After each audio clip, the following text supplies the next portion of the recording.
On Christmas Eve at my son's house, I'd just set down a tray of homemade cookies when my daughter-in-law yanked it away and shoved a pair of rubber gloves into my hands. "Stop making a fuss. Guests are coming soon. Go scrub the dishes and don't embarrass me." She even smirked to her friend. My mother-in-law only belongs at the sink. I froze. Humiliation and the years of swallowing my pride to keep this family peaceful slammed into me at once.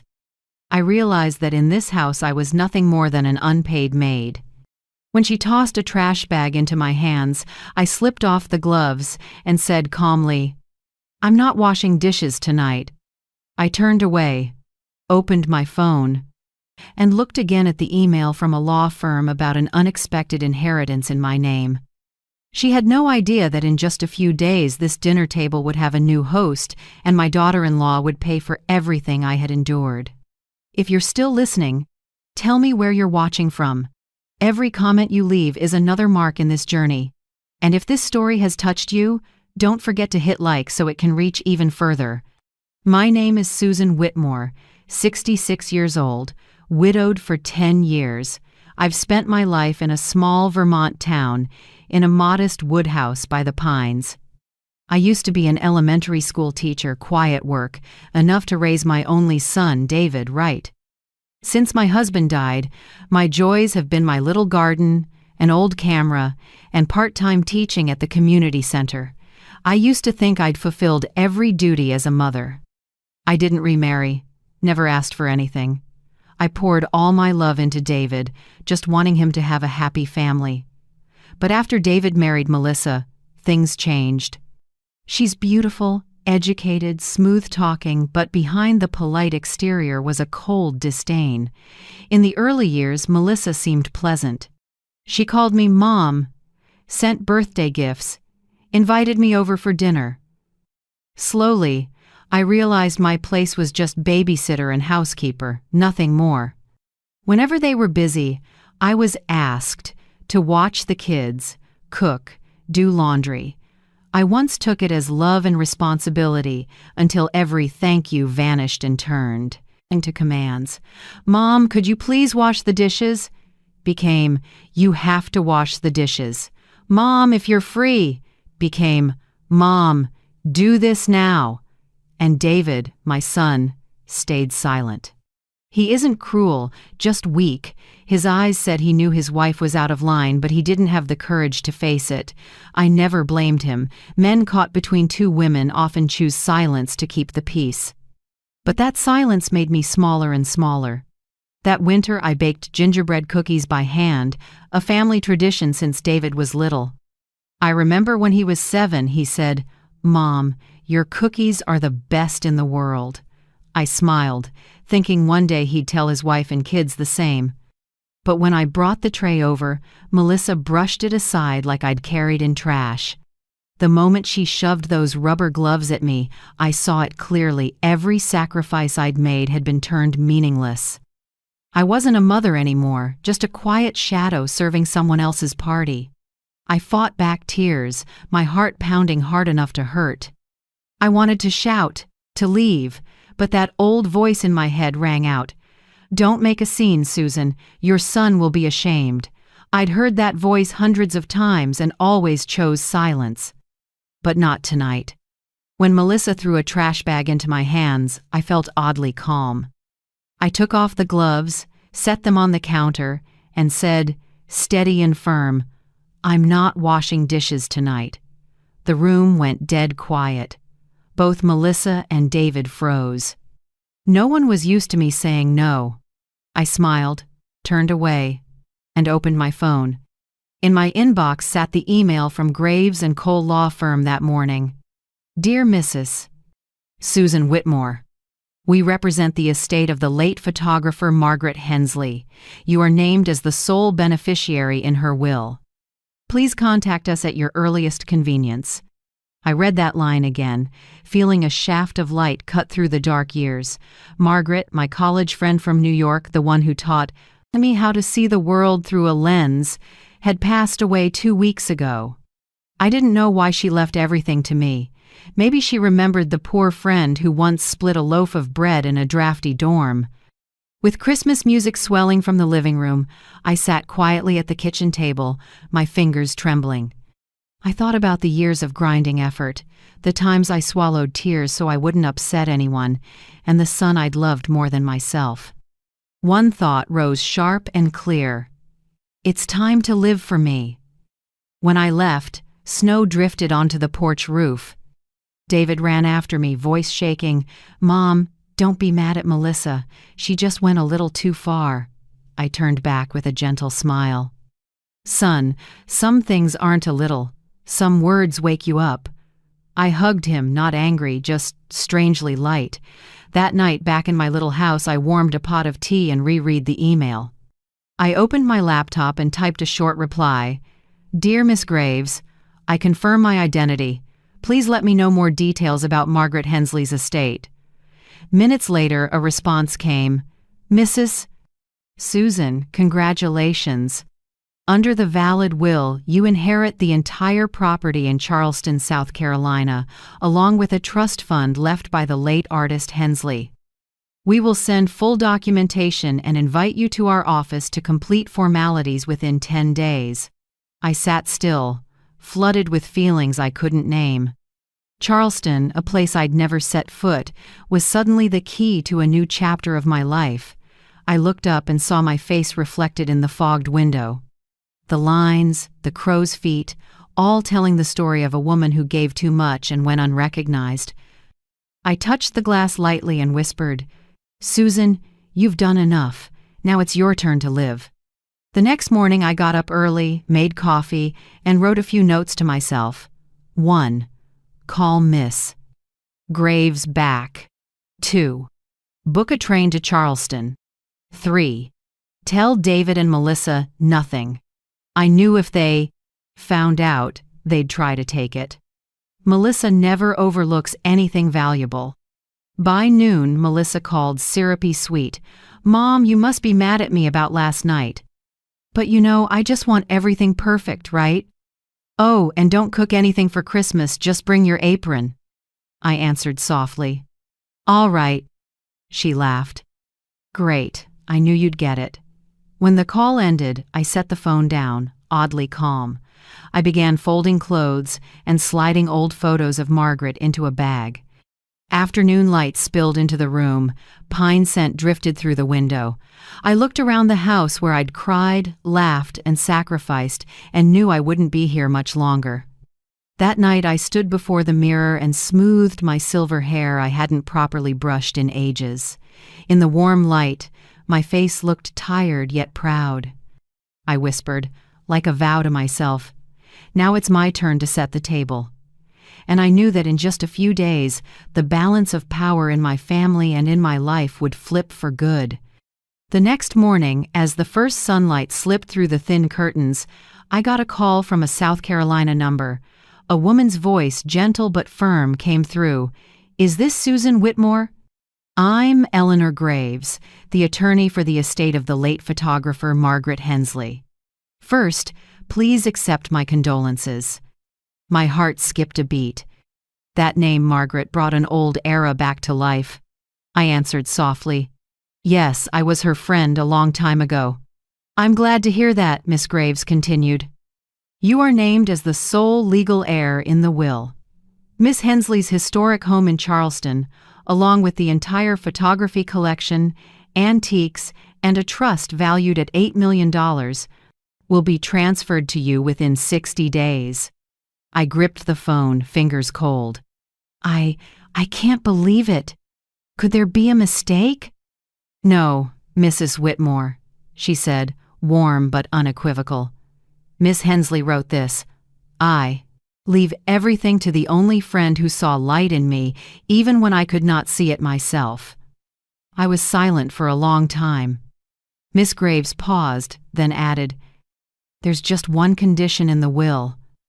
Miss Hensley wanted you to return to art. Specifically, she wrote, Susan must hold a camera again, because through the lens she is truly herself." I laughed softly through tears. I hadn't touched a camera in over 40 years, never dared call myself an artist. Since leaving New York, I'd shelved all my passion to be a good mother. Eleanor went on. "I know this is a lot, but Miss Hensley prepared everything carefully. In a private note to you, she said if you ever feel lost, come back to Charleston. There, you will find yourself again." A long quiet stretched out. I heard the clock on the wall, the wind slipping through the doorframe, my heart steady and slow. Finally I whispered, "Thank you, Miss Graves. I'll come to Charleston." After the call, I sat by the window for a long time. Outside, snow blanketed the yard, the porch roof, even the orchid I'd tended all fall. The world was so quiet I could hear my tears fall into my palms. I opened an old drawer and took out a small wooden box. Inside lay a Nikon FM2, rusted with age.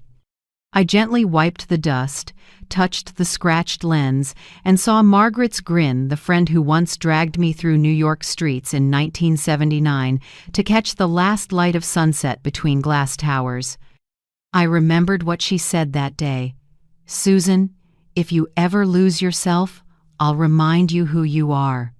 I'd laughed then, thinking she was joking. 40 years later, she'd done it by making me look at my life through my own lens. I opened the attachment Miss Graves had emailed, a copy of Margaret's will. My eyes stopped at the last line, written in her hand, "I leave her the light because she once knew how to find it in the dark."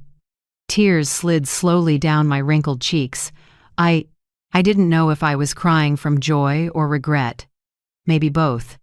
I stayed up late, writing a short, stubborn list. 1. Sell most belongings. 2. Book a train to Charleston. 3. Tell David and Melissa nothing. Ask. 4. Bring the camera. The next day, the phone rang. Melissa's name lit the screen. Her voice was bright, still that sweet with orders tone. "Mom, about last night I was a bit harsh, but you know how I am. Oh, and this Christmas don't cook anything, just bring your apron, okay? I want everything perfect." I answered softly, "All right." She chuckled, like nothing had happened. I set the phone down and stared at the printed e-ticket. Departure, Vermont. Destination, Charleston, South Carolina. I hadn't traveled alone since my husband died. The thought made me both nervous and excited, but this time, fear didn't own me. In its place was freedom, something I'd lost long ago. That evening, I still went to the Christmas party. Not for them, but because I wanted to close this chapter properly. David's house glowed with lights. Cinnamon and vanilla scented the air. Music drifted from the living room speaker. Melissa floated in wearing a bright red dress, a perfect smile. She leaned close and whispered through her teeth, "Remember, don't do anything to embarrass me." I just nodded. All night I sat at the edge of the table, listening to the chatter. No one asked how I felt. No one noticed I didn't touch the food. When dinner ended, Melissa clapped loudly so everyone could hear. Time for my mother-in-law to show her specialty. No one washes dishes like she does. The table laughed, thinking it was a joke.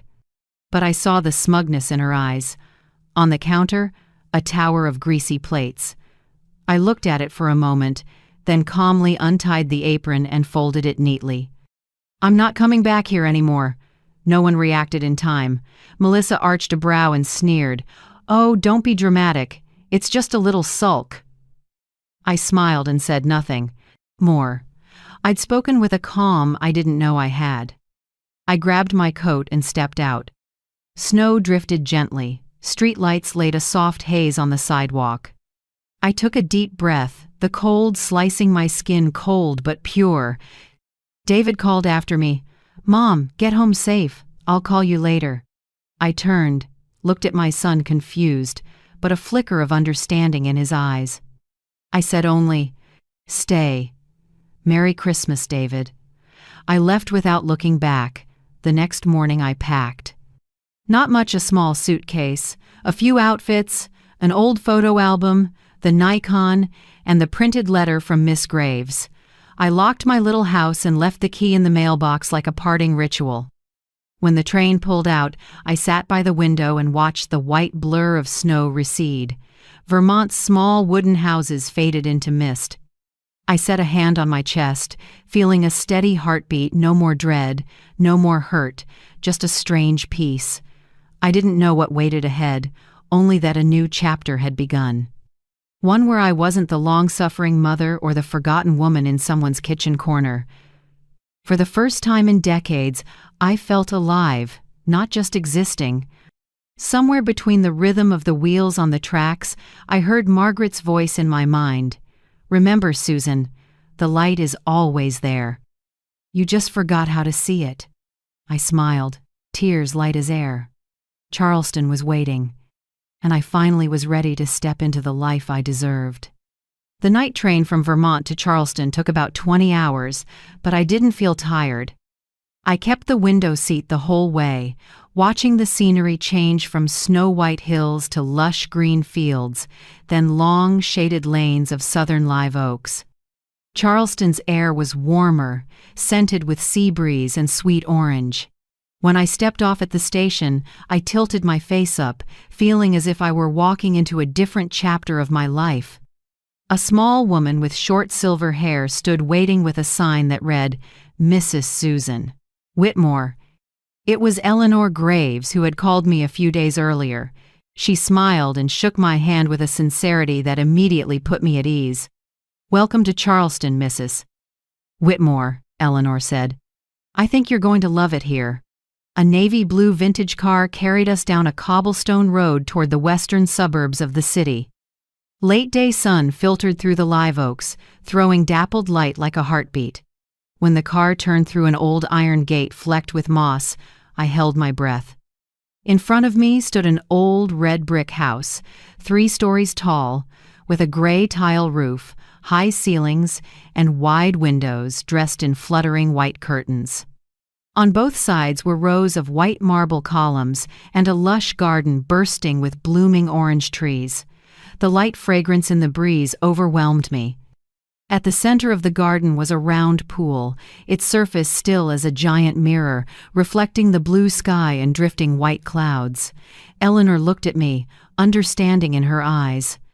"This is Hensley House, where Miss Margaret lived and worked for the past 30 years. I stepped out of the car, my legs slightly shaky. Every step on the old stone path felt strange, solemn, yet familiar. Right on the front porch, an older gentleman was waiting. Tall and slender, with snow-white hair and a face deeply lined but kind-eyed, he wore a gray suit and white gloves and bowed to me. "Good day, ma'am. I'm Harold, the house manager at Hensley House. I served Miss Margaret for more than 30 years. She often said that one day the true owner of this home would return. Today, I believe that has come true." I smiled, moved, and shook his hand. "Thank you, Harold." I don't know what to say." He nodded gently. "You don't need to say anything, ma'am. This house has waited long enough." Eleanor led me into the main hall. Light from the tall windows poured onto the old mosaic floor, breaking into warm golden bands. The scent of wood, oil paint, and orange blossoms blended into something comforting. The living room walls were covered with black and white photographs, each with its own style, delicate light, sharp composition. But when I looked closer, my heart stopped. Among them were dozens of photos of me when I was young, me laughing by a camera, me sitting at a gallery opening, me tilting my head to study a framed print. My hand trembled as I touched the glass. "Margaret." Her name slipped out like a prayer. Behind me, Eleanor spoke softly. "She kept every photograph of you, from when you two were in New York. Many were shot by her, some were press photos she collected. Margaret used to say, 'If Susan forgets her own light, I'll keep it for her.'" I turned away, wiping my eyes. Memories flooded back like a burst dam. Days we shot together in the old Manhattan markets, laughed over ruined rolls, sat on rooftops eating cheap pizza and talking about a joint exhibition. Then I left marriage, a child, choosing a safe life. Margaret kept going, kept creating, kept shining. "Miss Hensley left you a private letter," Eleanor said, handing me a sealed envelope. I opened it. Inside was the familiar hand, graceful and clear. Dear Susan, you've forgotten your own light. Find it here in every wall, every breeze, every ray of morning sun through the windows. I'm leaving you not only property, but a chance to remember the person who inspired me most. If you ever put the camera down, the world loses a beautiful perspective. Now, pick it up again. M. I sank into a chair, rereading the last line until the words blurred.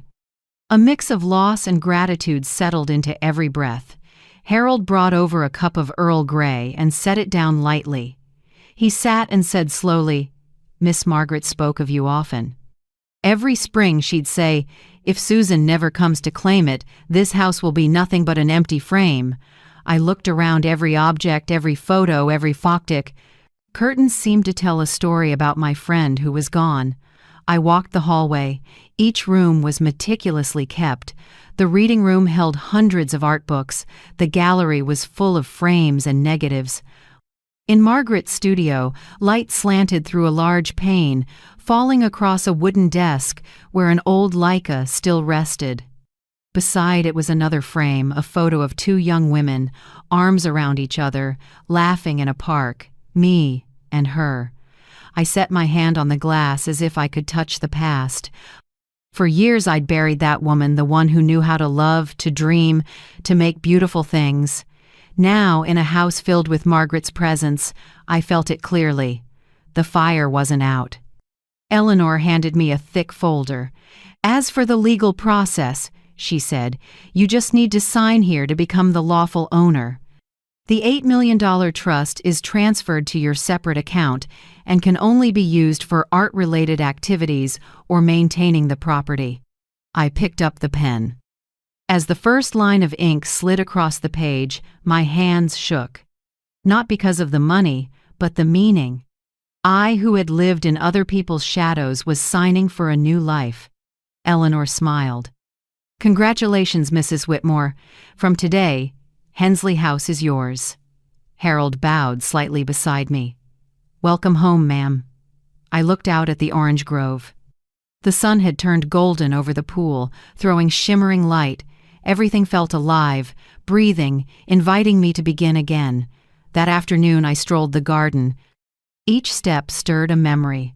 Margaret's laugh, golden evenings shooting under the orange trees, the prints we once promised to exhibit together. I stopped at a small greenhouse in the corner where an old brass plaque hung, "Studio of Light." Inside were a darkroom table, drying racks, and dozens of unopened film boxes. I touched the doorframe, feeling both chill and warmth. One thought came through, clear. I would reopen the gallery not just to honor Margaret, but to live as myself again. That night, after everyone had turned in, I sat in the wide living room under soft lamps and looked at the photo-covered wall. I took my Nikon FM2 from the suitcase, put in a battery, and heard the first click small, but it woke something deep. I stepped onto the porch, raised the camera, and shot the orange grove in moonlight. The shutter sounded, light but sure. In that moment, I knew I'd found a piece of the woman I'd lost. With the thrill, a thread of worry slipped in. I checked my phone, still silent. No calls from David or Melissa. The quiet felt both soothing and uneasy. I wondered, if they knew I was here, knew I'd inherited a large estate, how would they react? I poured a glass of red wine and sat by the window, watching the moon reflect on the pool. In the stillness, I heard the wind in the orange trees as if Margaret were whispering to me. "Don't be afraid, Susan. The light is yours. Hold it before someone tries to take it." I closed my eyes, breathed deep, and nodded. Yes, I would hold on to that light, whatever came next. 3 weeks after I moved to Charleston, my life found a rhythm. Each morning I walked the orange grove with Harold, listening to sparrows chattering on the eaves and breathing in the salty breeze from the sea. I started shooting again, not for a show, just for the simple joy of catching the sparkle on the water or a gust of wind tossing a passerby's skirt. Then, one morning, the calm broke. Eleanor came into the living room with a neatly folded newspaper. Her voice dropped. "Mrs. Susan, I think you should see this." I took it and stopped at a small headline in the culture section of the Charleston Chronicle. "The mysterious heir of legendary photographer Margaret Hensley has surfaced, retired teacher named Susan Whitmore." I exhaled. I knew it would come out eventually. I just didn't expect it to spread so fast. The article wasn't sensational, just summarized the will, included a few old photos of Margaret and me, and ended with, "It seems Hensley's legacy has found the right hands." I smiled slightly. But at the same time, nearly 1,000 miles away, someone else was reading the same piece with very different eyes. In Vermont, Melissa sat in a bright living room, a steaming cappuccino on the table. She scrolled her phone, planning holiday decor, when she stopped. On the screen, a headline made her squint. "Susan Whitmore, unexpected heir to millionaire photographer." She zoomed in, read the line, and shot upright. "No way!" She reread every word, heart racing. The photo showed me standing in the orange garden in Charleston, sunlight on my silver hair. The caption read, "New owner of the Hensley estate." Melissa went rigid. Just months ago, she'd tossed a trash bag into my hands. Now the woman she'd ordered around was owner of a multi-million-dollar legacy. Without hesitation, she printed the article and marched into David's office. "David, you need to see this."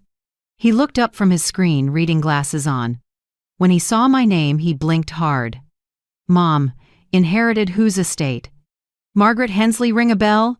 "Famous photographer, died last month." Melissa spoke fast, voice a little shaky. "She left a mansion, antiques, and a trust of $8 million. And your mother, Susan Whitmore, gets it all." David sat quiet for a long time. He clearly didn't know whether to be happy or worried. "Wow. Mom's really lucky." "Lucky?" Melissa let out a harsh laugh. "Don't you get it? She has money, a lot of money, and we're her legal family. Do you know what that means?" David frowned. "Melissa, what are you saying? Mom finally found a little happiness after all those years." Don't be naive, David," she cut in. "She's alone, with no one around her. I won't let someone else sweet-talk her and take that money. And if you don't care, I will." He started to object, then fell silent. He'd never won an argument with his wife. Melissa stepped closer, voice turning honey-sweet. "We just need to care a little more. Call and check in, bring her home, help her manage the assets. Sound good?" David sighed and lowered his head. "If you think it's best for Mom." "Oh, of course." She smiled, eyes flashing like a razor. That afternoon, I was on the porch sorting new shots when the phone rang. "Melissa." In that instant, I knew why. I answered. Her voice poured through so sweet it made your skin prickle. "Mom! My gosh, I miss you so much. David and I talk about you all the time. Are you okay?" "Where are you? We've been worried." I smiled slightly, keeping my tone even. "Thanks, I'm fine. I'm in Charleston. The weather's lovely here, and the orange trees are in bloom." "Charleston?" "Wonderful! I've always wanted to go. Maybe we'll fly down to visit soon. It's been too long since we've seen you." I knew she was baiting me. "All right," I said. "Come ahead. I'll be waiting." After I hung up, I set the phone down and looked across the pool, glowing with late light. I felt no anger, just one clear sense. The game was about to begin. A week later, a white SUV stopped at the gate of Hensley House. Melissa stepped out in a light linen dress, makeup soft, smile bright. David followed, looking awkward. I went to meet them. Melissa spread her arms and hugged me like that Christmas Eve had never happened. "Mom, this home is gorgeous. I'm truly happy for you. I'm sorry for being rude." I, I've thought a lot. I hugged back, catching the faint trace of expensive perfume. It's all right, Melissa. It's over. She stepped back, her eyes flicking fast from the engraved silver bowl on the table to the oil painting on the wall. I knew that look. Greedy, calculating, eager. Eleanor was there too, greeted them politely, then slipped back to her small office at the end of the hall. Before she left, she gave me a small nod, like a quiet reminder. Watch. I showed them around. Melissa wouldn't stop gushing. Oh my God, this room is so elegant. Do you know what this silver set is worth? And that photo must be a famous artist? I smiled. They were Margaret's keepsakes. I'm not planning to touch anything yet. That's wonderful, she said, eyes fixed on the large framed photo in the center, a picture of me and Margaret. She must have loved you very much, I said, more than you think. At dinner, Melissa chatted as if we'd never had a problem. She talked about work, travel plans, and now and then told me I looked so much younger. David sat quietly, saying almost nothing. I looked at my son and felt my heart dip. He was still the same, silent in the middle of every war. After the meal, Melissa offered, "Mom, how about we help reorganize this place? I've got real estate experience. I can manage it for you so it's easier." I set down my wine glass. Light, but clear. "Thank you, but I prefer to handle it myself. At my age, work makes me feel alive." Disappointment flashed across her face, quickly replaced by sweetness. "Of course, Mom. I only want to help." That night, after they went up to their rooms, I stayed in the living room, opened my small notebook, and wrote a few lines. February 17th. Melissa arrived with David. Smile still perfect, but the eyes are different. Clear now they came to hunt, not to visit. I closed the notebook and set it beside the steaming teacup. Harold came in and asked gently, "Are you all right, Mrs. Susan?" "I'm fine," I said. "I'm just watching." He nodded. People often reveal their true hearts when they see what they want. I looked out at the garden where moonlight poured onto the shimmering pool. "I know," I whispered. "And this time, I won't let anyone take what's mine."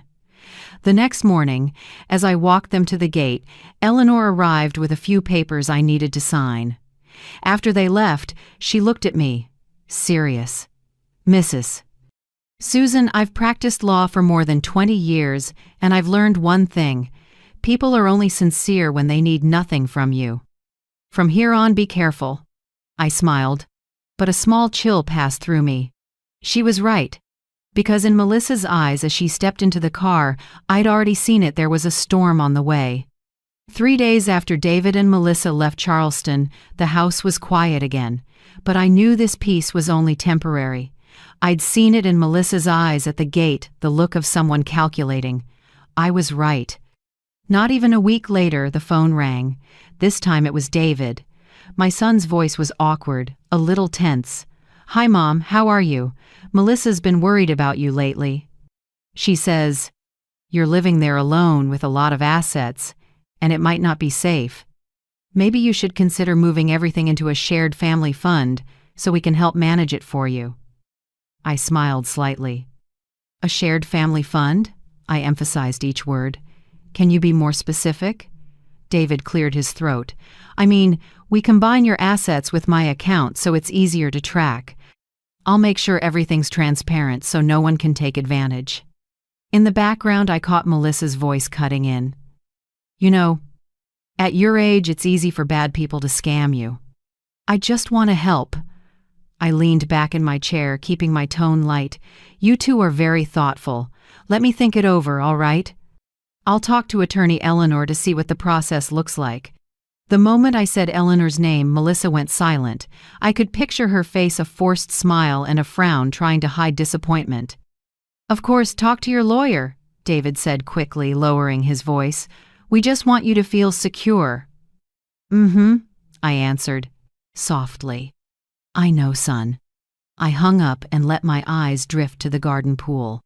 The surface was calm, but I knew there was an undercurrent moving below. I told Eleanor everything. She wasn't surprised, just knit her brows.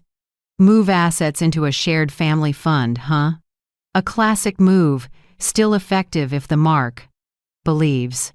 I gave a small laugh. Luckily, I'm not as trusting as I used to be. We won't stop them, Eleanor said. On the contrary, let them think you're considering it. I want everything recorded. If they intend to seize assets, we need proof. We mapped out a plan in minutes, simple, clean. I'd pretend to agree and ask Melissa to draft a trial power of attorney for my attorney to review. In reality, that document would be a test, a small trap from Eleanor to see what Melissa tried to slip in. 2 days later, Melissa showed up in Charleston, all goodwill and smiles. She carried a thick stack of papers, beaming. "Mom, I had my accountant friend look this over. It's all very simple. You just sign here so we can help manage your assets, pay bills, little things like that." I took the packet, pretended to read carefully, then looked up. I don't understand some of these terms. How about I have attorney Eleanor stop by today to be safe? I already called her. Melissa's face faltered, but she quickly recovered her smile. Of course, the safer the better. About 10 minutes later, Eleanor walked in dressed simply, wearing glasses, looking more like a distant relative than a lawyer. Melissa didn't know who she was. I introduced her as Margaret's former financial manager. We sat around the living room table. Harold quietly set a small phone on the bookshelf recording on. Eleanor pretended to review the papers, voice even, "This is a full power of attorney, correct?" Meaning Mrs. Whitmore would transfer decision-making over assets and accounts, including selling the house, to the second party, Mr. David and Miss Melissa. Melissa flinched a little, but kept her confidence. "Yes, that's right. I just want to make sure Mom isn't taken advantage of. She doesn't need this much property at her age. Peace of mind matters most." Eleanor nodded and jotted a note. "I see. But here there's a clause, allowing co-owners to share profits or asset value in case of liquidation. Who added this?" Melissa waved it off with a light laugh. "Oh, just procedure. I mean, if we sell a few old items, we'll split evenly to avoid hassle." Eleanor glanced at me, her eyes saying, "That's enough." I set the packet down and gave a faint smile. Very thoughtful. "Melissa, but I don't think I'm ready to sign anything today. Let me review it more." Melissa kept smiling, but her hand clenched. "Of course, Mom. I just want you to know we're always thinking of you." After they left, Eleanor turned to me, voice firm. "We have enough." She spelled it out: split shares, sell prints. They're plotting to seize assets. I exhaled, feeling like I'd just finished a long performance. "I doubt she'll stop here." Eleanor shrugged. "No. But now we know who they are." From that day on, I barely heard from David or Melissa. I needed time to think, to cut away the kind of feelings that make me weak. Every morning I brewed tea and sat on the porch watching the still water of the pool, but deep down I knew this calm was a thin shell before the storm. A week later, Harold came in, face grave. "Mrs. Susan, I just heard something troubling." I set my cup down and looked at him. "Go ahead, Harold." "Miss Melissa just called someone named Clara. An accountant, seems like a close friend. I overheard on the landline. They're discussing evaluating your legal capacity. Clara said she'll arrange for a psychologist to meet you to determine whether you're competent to sign legal documents." I was quiet for a moment, then let out a small laugh. "Ah, so they plan to declare me incompetent and automatically take guardianship, right?" Harold nodded. "I'm afraid so.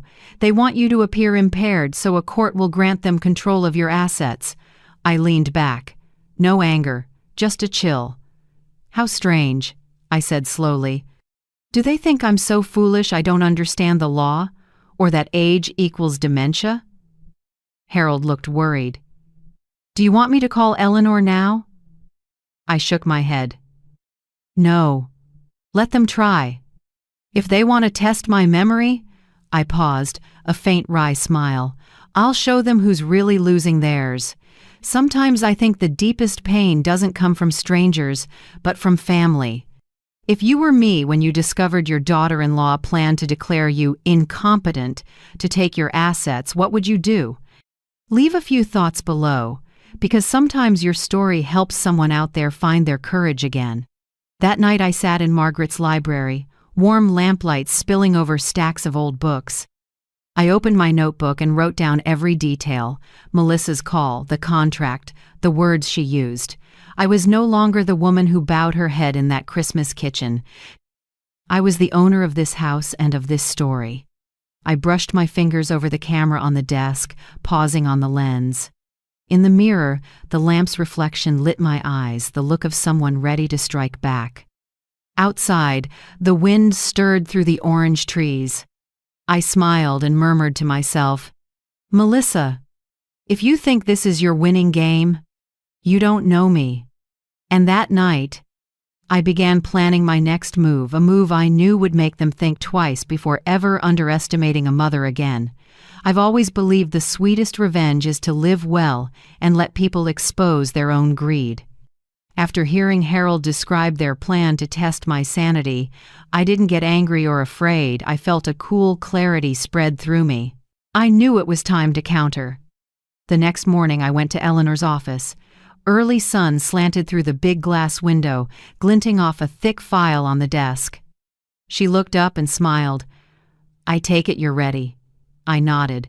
"They want to prove I'm incompetent? Fine. Then let me show them just how competent I am." Eleanor slid a new packet toward me, her tone steady and sure. "We'll draft a new will. You retain full control of the Hensley estate, but we add a special protection clause. If anyone in the family attempts to prove you lack capacity through court or medical channels, they're disinherited from everything, including indirect portions." I let out a small, ironic, relieved laugh. "Perfect. That way, every time they scheme, they cut themselves off from the prize." Eleanor nodded. "I'll notarize and file it. You just need to sign." I signed with firm strokes, like closing a door on an old life. When I looked up, I said, "Now I want to do something Margaret would absolutely approve of." A few weeks later, the Hensley House Gallery officially opened. I invited a group of local reporters, some art students, and a few old friends from education. No one expected a small, silver-haired former elementary teacher to stand in a beautiful space filled with hundreds of fine art photographs. I didn't just show Margaret's work. I interwove my own images from across my life: New York in my youth, Vermont's nature, and finally a new series I titled Light Doesn't Die. When I gave the opening remarks, my voice trembled slightly but held steady. I once thought my life had closed up after my husband died, after being belittled by people in my own family. Then I realized light never disappears, it just waits for us to open our eyes. Margaret gave me this house, but really, she gave me back my own light. The room was silent, then filled with long applause. A young reporter came up and asked, "Is this your first return to photography in more than 40 years?" I smiled. "No, I'm just seeing myself again after 40 years. Articles about the show ran in papers big and small, with a striking headline, "Susan Whitmore from washing dishes at Christmas to millionaire gallery owner." In Vermont, Melissa read it on her iPad. She slammed it onto the sofa, wine sloshing onto the floor. "Unbelievable!" she yelled. "She's turning herself into a hero." David walked in holding a newspaper. He read quietly, then said softly, "You should be happy for Mom. She's been through a lot." Melissa spun around. "Happy? What about our money, David? I told you we have to protect our share." "Our share?" David frowned. "Since when is my mother's property yours?" The question made Melissa pause, but she quickly softened her voice. "I'm only worried about her. You know how I am." But inside David, a small crack formed. He started to see more clearly his wife's sweet words, the controlling behavior, and the cold look when she talked about my money. Melissa didn't notice. She was focused on regaining the upper hand. She immediately called her own attorney, a man named Mark Ellis, to ask about reviewing the will. But fate loves irony. Mark had worked at the same firm as Eleanor. As soon as Melissa finished saying, "I want to see if there's a way to have her declared not competent," Mark hesitated and spoke slowly.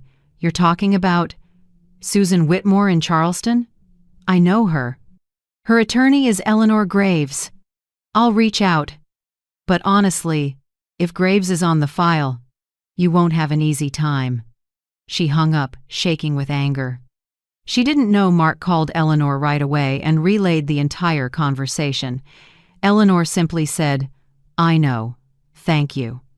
We're waiting for them to show more." Meanwhile, I said nothing to anyone. I began recording every call from Melissa, syrupy sweetness laced with insults whenever. She lost her temper. "Who do you think you are?" she snapped in one call. "Without David, you're nothing. Don't forget you're just a poor school teacher." I saved every audio file, every text, every word. Eleanor helped me assemble them into a dossier, a full score of greed and cruelty set to the villain's own voice. As for David, caught between two currents, he started to waver. One evening he called me, voice low and sad. "Mom, I'm sorry. I don't know what Melissa's said to you, but if she's done anything wrong, I'll take responsibility." I answered gently, "You don't need to apologize for someone else. Just keep your heart intact, and I'll be happy." I heard him choke up on the other end, and for a moment, I saw my little boy again, the one who held my hand on the way to school. That night, I sat in Margaret's studio, looking at a photo of us from 1979. On the desk, the old Nikon FM2 rested beside a cup of tea gone cold. I opened my laptop and chose a black and white shot of my wrinkled hands on a kitchen sink, the frame I took on my last night in Vermont, right before I left. I posted it to the gallery's social page with a short caption, "When you stop washing dishes for other people, you can finally hear your own heart." I didn't expect it to spread the way it did. In just 2 days, it went everywhere: news sites, women's forums, even college feeds. People shared it and started calling me Grandma with Grit. Thousands of comments poured in. I wish my mom could see this. She proves it's never too late to start over. A woman they belittled is now a symbol, feels like the universe balancing the scales. I read each line not to gloat, but to be grateful. Life, it turns out, has a way of repaying those who endure with strength. Melissa, on the other hand, was nearly losing it. Every time she opened social media, she saw me, the woman she once ordered to wash. Dishes now praised as a symbol of resilience. She couldn't stand comments like, "Poor Mrs. Susan, her daughter-in-law must be awful." She slammed the phone onto the table, breathing hard. Her nails dug into her skin until they drew blood. David saw it and said softly, "Melissa, you should stop. Mom didn't do anything wrong." "Shut up," she screamed. "You don't get it. She's playing the saint. I'm not letting her win." David stayed silent and walked away. For the first time in our marriage, he didn't come back. As for me, in Charleston, I just smiled quietly when I read that my gallery had been nominated for Most Inspiring Art Space of the Year. I knew the storm wasn't over, but now I'd learned how to stand firm in the wind. I closed my notebook and wrote the last line for the day. They think I'm weak, but they forget silence is also a form of strength. And my plan isn't done yet. Light from the window fell across the table and reflected on the photo of Margaret and me. I smiled. The game had flipped, and this time, I was the one writing the script. Charleston moved into early summer, bright sun, and a breeze carrying the scent of oranges from the garden across the porch. Everything looked calm, but I knew that calm was only a shell before another storm. For weeks, Harold had noticed odd signs. A silver SUV parked near the Hensley House gate at night, a shadow appearing and then vanishing. Eleanor also got a tip. Someone tried to submit a property ownership verification in my name, attached to a fake transfer agreement. She called me as soon as she heard. "Mrs. Susan, I think they're testing our reaction. Looks like Melissa and her accountant friend forged transfer papers using a scanned signature from old files." I was quiet a few seconds. My voice stayed steady. "I know. I'm just waiting to see how far they're willing to go." That day, I tried to live like nothing was happening. I kept shooting, chatted with gallery visitors, and smiled when they called me Grandma with grit. But inside, I was ready. Eleanor and Harold helped me set up a security camera system around the house, infrared motion sensors that sent alerts straight to my phone. Everything was discreet. "Are you sure you want to do it this way?" Harold asked. "I don't want to, Harold," I said softly, "but I need to.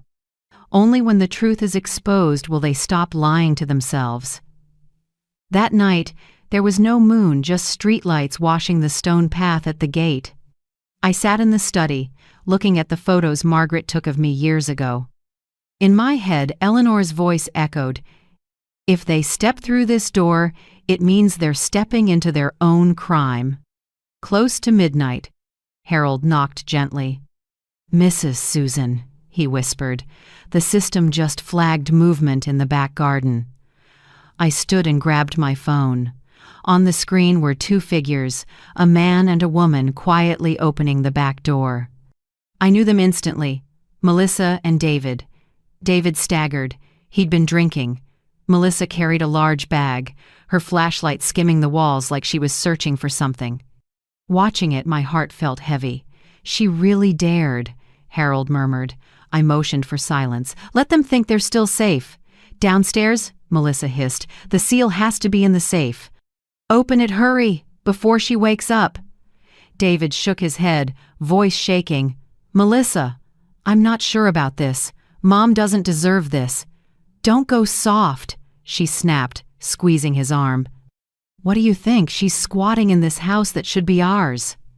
If we get the seal, we can legitimize the transfer." She bent over the safe and punched in the code, a number I deliberately left almost correct, but off by the final digit. When it didn't open, Melissa slammed her hand against the steel. "Damn it, that old woman changed the code." David stepped back, raking his kind hair. "I'm done, Melissa. Let's go." "No, you have to help me." Their argument echoed in the stillness. Then beep. The alarm lit up, red lights flashing. From the security room, Harold triggered the siren, and it roared through the house. David froze, the alcohol seeming to evaporate. He turned to Melissa, panicked. "My God, what have you done?" "Shut up!" Melissa shouted, fumbling to kill the alarm and failing. "Don't just stand there, help me hide the paperwork." "No, I can't." Right then, every light in the house snapped on. From the second-floor stairs, I walked down, my shadow stretching long across the wood floor. My voice carried calm and cold. "You don't need to look anymore. I already expected this." Melissa spun around, face drained. "What are you doing here?" "I live here, Melissa," I said slowly. "The real question is, what are you doing here at midnight with fake documents and a drunk husband in tow?" David dropped the bag, head bowed. "Mom, I'm sorry." Melissa backed up, stammering. "No, it's not my fault. It's his. He made me do it. He said we needed money to pay debts." "Really?" I tilted my head, eyes like steel. "I'm sure the police will be very interested in that explanation." Sirens wailed at the gate. Harold had called Eleanor, and she'd contacted the police while bringing the full file, copies of the forged agreement, the audio recordings, and the fresh security video. When the officers entered, Melissa was still in shock. One read her rights for trespassing and attempted asset theft. "What? You can't arrest me!" she screamed, thrashing as they cuffed her. "I'm the legal daughter-in-law. I'm protecting family property." Eleanor stepped through the front door, voice calm as a verdict. "Miss Melissa Carter, the evidence documents your actions from forged papers to recorded calls with your accountant, Clara, about using a scanned Signature. You have the right to remain silent, and you should use it now. Melissa whipped toward me, eyes blazing with fury. You set me up, you miserable old woman. You ruined everything for me. I just stood there and said nothing. I used to fear that voice, dodge it for years, but now it had no weight. No, Melissa, I said quietly. I didn't ruin anything. I just stopped letting you step on me. 2 officers led her away. Footsteps echoed on the tile, mixed with shouts fading to nothing. When the door closed, there was only silence and David's ragged breathing. He collapsed into a chair, head in his hands. Mom, I'm sorry, I couldn't stop her. I've been too weak. I walked closer and looked at my son, the man who once filled me with pride, now a tired shadow. I didn't cry. My tears had dried a long time ago. David, I said, soft but firm, you haven't lost your mother. But you will lose yourself if you don't wake up right now. He looked up, eyes red. I set my hand on his shoulder, feeling that trembling hand like the little boy who held mine after his first ball game. Go rest, I said. Tomorrow is a new day. The next morning the story was everywhere in local news. Asset seizure plot foiled, 66-year-old woman earns the city's respect.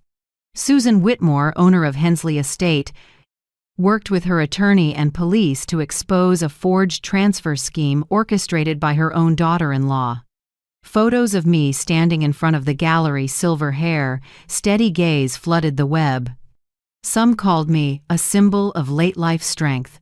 Others wrote, "She showed us aging isn't weakness, it's wisdom sharpened by pain." Eleanor brought the paper and set it on the tea table. See? Justice may come late, but it still comes. I smiled slightly. No, Eleanor, what I needed wasn't justice, it was release. Outside, Harold trimmed the orange trees, a light breeze carrying their sweet scent through the fence. I looked up at the bright Charleston sky, feeling an odd, deep peace. At last, this house truly belonged to the light. No more shadows, no more fear, no more contemptuous voices in the kitchen. And I, Susan Whitmore, once forced to wash dishes at my own son's Christmas dinner, now stood in a sunlit home, free, strong, fully myself. A week after that chaotic night, Charleston felt still again. Morning light poured through the windows, filling the room with the scent of the first ripe oranges, the fragrance Margaret used to say was reserved for new beginnings. I sat in the living room. A bold headline spread across the front page, 66-year-old woman thwarts asset grab, America can't stop crying. The story went deeper than I expected. They told my life, how I'd been belittled, ordered to wash dishes at my own son's Christmas dinner, and the night I walked down the stairs and calmly faced the schemers. The article ended with a line I'll never forget. Some people win with force, some with intellect. Susan Whitmore won with dignity. Eleanor brought me a cup of tea and smiled. You're officially an icon now. I gave a small laugh and shook my head. I just want a quiet life. But if my story helps someone stand up, then it's worth it. Melissa was held while they investigated. 2 days later, the charges were public: felony document forgery and criminal trespass. Her lawyer tried to negotiate, but the evidence was too clear. When the preliminary hearing ended, I didn't feel triumphant. I felt sad for a smart woman who had every chance to live decently but chose cruelty instead. That evening, David came to my house. He stood at the gate a long time, as if he couldn't make himself come in. Harold opened it and called me out. David looked thinner, dark circles under his eyes, wrinkled shirt. He didn't speak, just lowered his head. I went first. Have you eaten? Come inside. We sat in the kitchen, warm light pooling across the old wooden table. David was silent for a long time, then finally spoke, voice rough with shame. Mom, I'm sorry. I don't know where to start. I let her control me for years, let her call you a burden, and I believed it. I didn't speak up, didn't protect you, just stayed quiet, like a coward. I looked at my son, the man I once believed was strong, now trembling like a lost child. I took his hand and said gently, "David, I don't need you to protect me. What I need is for you not to lose yourself." He looked up, eyes wet. "I already have, Mom. I've lost my marriage, and I've lost faith in myself." "No, you just need to start over," I said. "Sometimes we have to lose everything to see who we really are." He nodded, choking up. "I filed for divorce. I can't live in someone else's shadow anymore." I stayed quiet. I knew saying those words took courage. I stood, opened a drawer, and took out an old photo. In it, David at 8 sat on our porch steps, eyes bright as he held a toy camera I'd given him. I placed it in his hands and said, "Back then, you looked at the world with clear eyes. Get those eyes back, son. Not to make me happy, but to set yourself free." David pressed the photo to his chest, letting the tears fall without hiding them.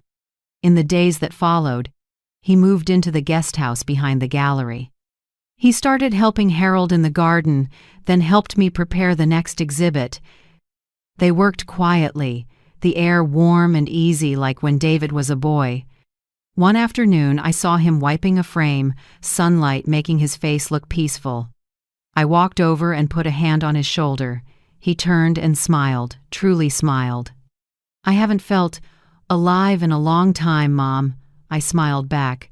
"Good. I don't need a perfect son. I just need the real you."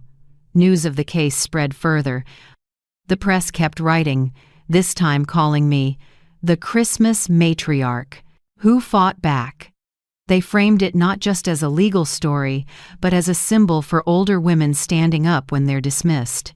One morning, I received an old-fashioned envelope from Maine. Inside was handwriting I recognized at once. Miss Adams, my homeroom teacher from high school. The letter read, "Dear Susan, I read about you in the paper and cried. You were the girl who stood before the class and said, 'Women should have their own voice.' More than 40 years later, you still do stronger than ever. Thank you for helping older women like me believe we still have strength, and we can still begin again at any age." I folded the letter and tucked it in my journal. Outside, a breeze nudged the window, carrying the orange blossom scent through the room. That evening, I wrote the final line in the journal that had followed me through this journey. It isn't a miracle, it's just the first time I chose myself. And when we choose ourselves, life starts to change. Time passed, and life settled. But inside me, something kept pushing. I didn't want my story to end as just an article.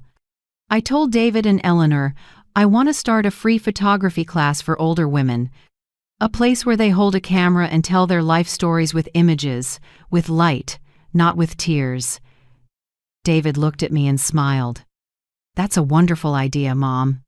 So every Saturday, the Hensley House Gallery filled with laughter. Silver-haired women, former nurses, teachers, widows, and homemakers now held cameras, hands trembling but eager as they took the first photos of their lives. I showed them how to notice light, how to frame hands and eyes, or simply the sun on a teacup. Each time they smiled because they caught a beautiful moment. My heart warmed. "You don't have to be great," I often said. "Just shoot to remember you're still living, still looking, still seeing." One day after class, a woman named Linda hugged me, her voice shaking. "I used to think I was useless, but today, looking through the lens, I realized I still have something to love." I squeezed her hand and whispered, "No one has to wash dishes in someone else's life anymore, Linda. From now on, we only need to wash our own hearts clean." That afternoon, when everyone had left, I stood alone in the gallery. Late light poured through the windows and bounced off the photo of Margaret and me. I smiled. At the table, David was framing a new print one I'd shot of today's class. He held it up and asked, "Where do you want this one?" I looked around and pointed to the blank wall facing the entry. "Right there," I said. "So when anyone walks in, they'll know this place doesn't just display photos, it displays the freedom of people once seen as weak." Golden evening light washed over the glass, glinting like a small flame. I whispered, "Not for anyone else, just for me. I've washed dishes my whole life. That's enough. I choose the camera and my own life." Outside, distant waves rolled in, mixing with the laughter of the women leaving at the gate. In that moment, I knew my journey had closed in full. Not with tears, but with light. A year after everything, Charleston felt gentler, warmer. The orange trees in the back garden were in full bloom, their scent drifting across the porch. Every morning, when sunlight touched the new sign out front, my heart still fluttered. On that sign were the words I chose, etched in bright metal: "The light returns." It wasn't just the name of the charity I built from gallery profits, it was a reminder for me and for every woman whose light had been dimmed. After the first successful exhibit, many came not just to see photos but to find themselves. Women in their 50s, 60s, even 70s, those pushed aside by their children, sneered at by daughters-in-law or sons-in-law, women who spent a lifetime serving others and were never asked, "Are you happy?" I remember a fall morning when a gray-haired woman named Janet stepped into the gallery. She gripped my hands and choked up, "I read about you in the paper. My son threw me out too. They said I was useless, that all I could do was cook and clean. But when I saw your photo last light in the orange garden," I cried. "I want to learn to hold a camera like you did." I hugged Janet, feeling something break open in my chest, not pain, but deep kinship. In her eyes, I saw my former self, a woman who'd lost her voice and was trying to find it again in silence. From then on, my class became more than photography, it became healing. I listened as they shared.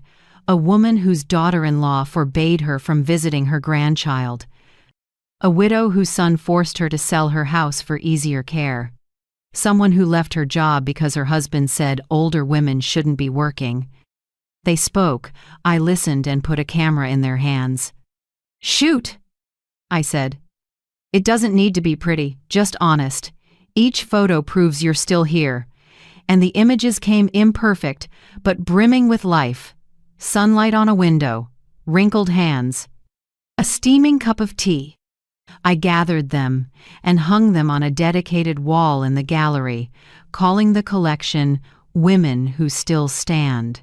As the Light Returns Fund became known, community groups reached out to partner. I used all proceeds from sales and shows to support older women facing emotional abuse at home, legal help, temporary housing, and skills workshops so they could stand on their own. Every time I watched a woman leave the office with brighter eyes, I silently thanked Margaret. Without what she left me, I might still be a shadow in an old kitchen. One day, Eleanor brought an invitation from the University of South Carolina. She smiled. "They want you to speak at a conference called Aging is Not Weakness. Do you want to accept?" I hesitated. "I've never spoken to a crowd that big." "But you've spoken to life," Eleanor said. "Just tell what you lived." On the day of the conference, the hall was packed. I stepped onto the stage to gentle applause and looked to the front row. Among strangers, I saw David's quiet face, eyes shining with pride. I drew a breath and began, "I used to think old meant done. That once our kids were grown, we should step back, be quiet, and be reasonable." Until one Christmas night, I was invited to the kitchen to wash dishes like hired help. That was when I realized I'd been washing dishes my whole life, not just in kitchens, but in relationships that made me small. The room went still. I told them how I stood up not with rage, but with dignity and clarity.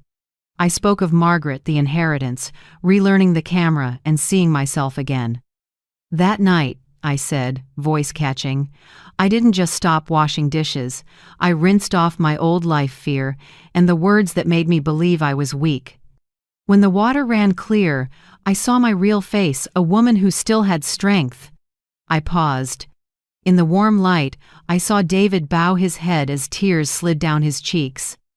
For the first time, telling it didn't hurt, it felt light. I closed with a line I believe everyone needs.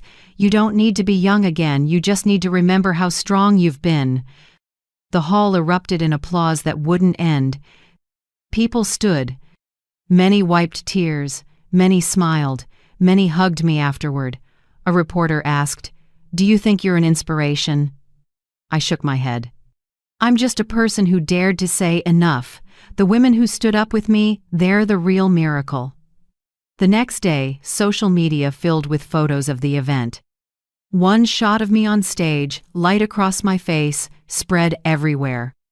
Under it, people wrote, "Grandma with Grit is back, and this time she's bringing a whole generation of women who refuse silence." I didn't read every comment, but one made me stop. "Thank you, Susan. I was forced to wash dishes in my own home, too. Tonight I'm setting the apron down." I smiled softly, tears brimming but warm inside. Out in the garden, late sun poured over the orange trees and lit the light returns sign. I stepped onto the porch and drew a long breath. Inside the gallery, David was hanging new prints, and my women were prepping the next show, Those Who Still Stand, Part 2. I looked up at the rosy sky, and a whisper rose in me. Margaret. The light really did come back. And for the first time in years, I didn't just see light through a lens, I felt it in my own heart. A year passed faster than I expected. Christmas wrapped Charleston in gold lamps glowing on old brick. Smoke curling from chimneys in the chill. From the gallery windows, I watched the stone street where people in red sweaters held hands, and realized I was smiling. A year ago, I was trembling in a kitchen, ordered around with laughter at my expense. Today, I stood in my own home, the one Margaret left me where the light had returned. The Light Returns is now a beloved stop in the city. Photos of older women smiling, light resting on lined faces, have spread across magazines. But what I'm proudest of isn't the attention, it's the people who stepped out of their own shadows. Whenever I walk the gallery and see images by Janet, by Linda, by dozens of women who once bowed their heads and now lift their chins, I silently thank fate. We didn't let anyone define us by age or contempt. David lives in Charleston now, near the gallery. He finalized his divorce and began a new life. He teaches photography to kids at the community center and sometimes helps me plan exhibits. I'll never forget the morning he came in holding an old wooden box. "I've got something for you," he said, setting it down. Inside was the beat-up Polaroid I'd given him when he was 10, cleaned up and still working. "I want the kids to use it," he said, "so they know a good image isn't in the camera, it's in the heart behind it." I looked at my son, his eyes clear like before. For the first time in years, I felt peace between us, not the peace of silence, but of understanding and forgiveness. "You've found yourself again," I said. He smiled. "Thanks to you. You taught me standing tall isn't hardness, it's refusing to bow to fear." And Melissa, the news said she got 2 years of home confinement. I heard she left the state and now lives quietly somewhere rural with her parents. I felt neither joy nor anger. Sometimes the harshest thing isn't revenge, it's letting someone face themselves. Eleanor once asked if I wanted to see Melissa again. I shook my head. No need. She's the closed chapter of an old book. I don't plan to reread it. This Christmas, I decided to host a small party at the gallery, not flashy or loud, just simple and sincere. I invited the women from class, a few of Margaret's old friends, and of course, David. At 7 p.m., the gallery's warm lights glowed against brick and silver frames. The air filled with mulled wine and ginger cookies. People were simply dressed, but their faces shone. I stood in the room and watched the women who once cried on my shoulder now laugh by the hearth. Janet sliced cake, Linda poured wine, and Ruth, the one whose daughter once forbade her to leave the house, was teasing the kids. No one wore an apron. No one washed dishes. Laughter mixed with carols, so warm I almost cried. David stepped over with a large frame wrapped in red paper. "Mom, I have a gift," he said. The room fell quiet as he peeled back the paper.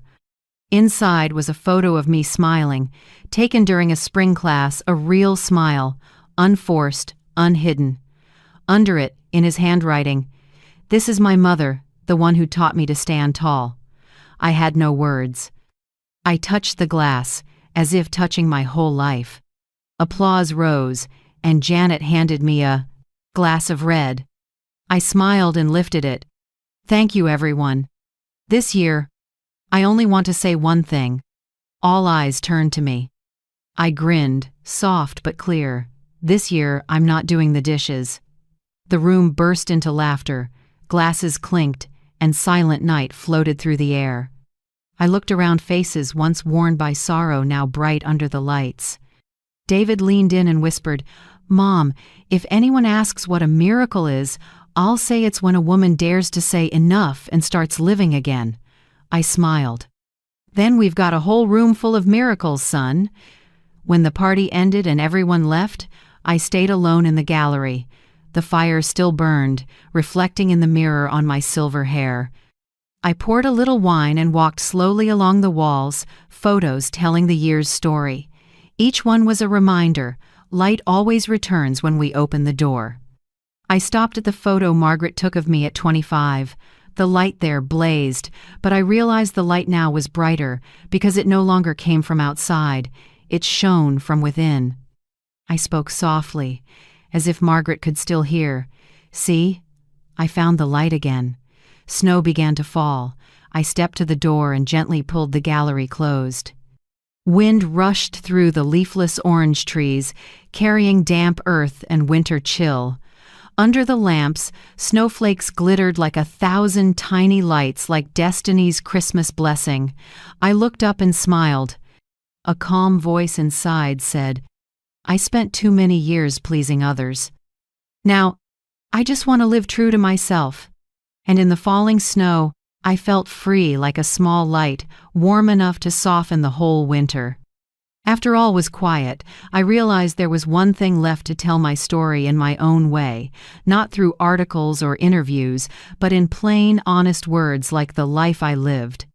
I spent that spring writing in the gallery's bright room. Early mornings, I brewed orange honey tea, opened the windows to the breeze, and typed memory by memory. Each sentence loosened old hurt. Each page moved me closer to peace. I titled the memoir, "Not Anyone's Mom, But Me." People smiled when they heard it, but I knew why. For years I tried to be a good mother, the perfect mother, the enduring mother, until I forgot I was also me, a person with feelings, limits, and my own dreams. It wasn't long, just over 200 pages, but every one held a piece of my heart. I wrote about that Christmas night I was ordered to wash dishes, the call from Eleanor, the house in Charleston, the night of light, and the final counterstrike. Above all, I wrote about the awakening of a woman who seemed old, yet learned how to live for the first time. I never expected the little memoir to be embraced like it was. Papers quoted it, calling it a declaration of dignity for older women.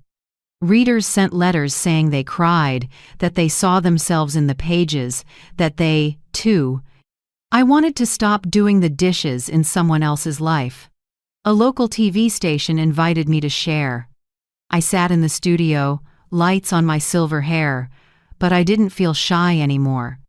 The host asked me, "If you could send a message to women who've been looked down on, what would you say?" I smiled and looked straight into the lens. If you've ever been looked down on, remember this: you still have a choice. You can choose silence, or you can choose to speak. You can choose to endure, or you can choose to stand up. And when you choose yourself, even just once, your life will change course. That broadcast was shared thousands of times. Someone messaged me that their mother pulled out her sewing machine after years of being forbidden. Someone else said their grandmother started taking art classes again. As for me, I just sat quietly on the porch, reading each message, letting happy tears fall. Now, every afternoon, I sit on the porch with my old camera in hand. I shoot sunsets, the orange grove, and women laughing in the sunlight. I still teach the photo class, still listen to their stories, and still believe everyone can find their light again if they're willing to open up. Sometimes David drops by with a latte. The two of us sit and watch the sky turn orange, saying nothing, just smiling. He says, "I've never seen you this happy," I answer, "because now I don't need to get back at anyone. I just need to live beautifully enough that they regret ever belittling me." The sunset washes over my hair, glinting through the lens so brightly I have to squint. I press the shutter. Click. A moment captured not of victory, but of freedom. That Christmas night, I unlocked the gallery door one last time and stepped outside. Light snow fell on the street, each flake sparkling under the warm lamps. I stood still, drew a deep breath of cold air, and felt every burden slide off. In my head, I heard Margaret's old words, "If one day you forget who you are, go find the light again." I smiled and whispered into the wind, "Margaret, I found it. And now, I'm going to help others find their light too." I went back inside and gently closed the door behind me, leaving the soft sound of falling snow and the glowing lights outside. My story ends here not with tears, not with anger, but with light, forgiveness, and freedom. Thank you for staying with me to the very end of this journey. I don't know where you're listening from, maybe Texas, New York, or the California coast, but I know one thing for sure. Somewhere near you, there's a mother, a grandmother, a woman who's been looked down on like I was. If you've seen their voices taken away, tell that story.